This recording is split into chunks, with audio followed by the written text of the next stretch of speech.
I think the team being so friendly and being so helpful was one of the things that made me happy to keep on the project. It made me feel a sense of accomplishment.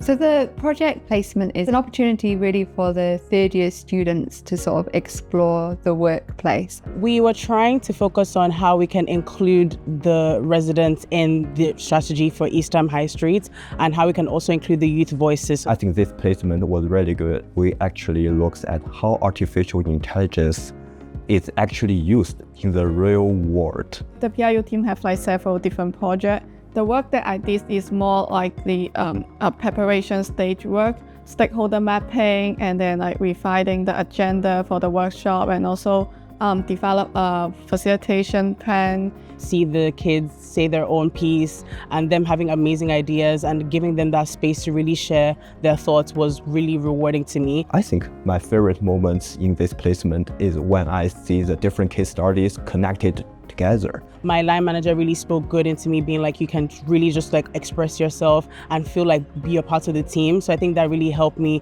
improve how I communicate with people who have a lot more knowledge than I do. Through this placement, I have developed several skills, time management skills. I know how to prioritize the tasks. And the next one I would say is the teamwork.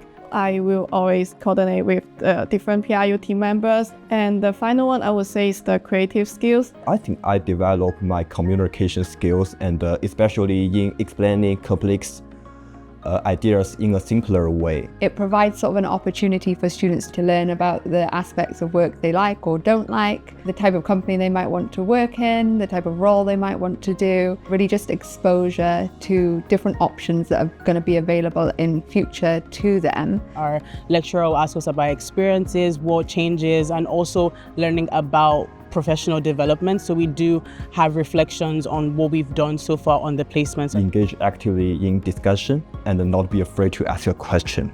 And you better do some preparation before meetings that will really help you contribute more confidently.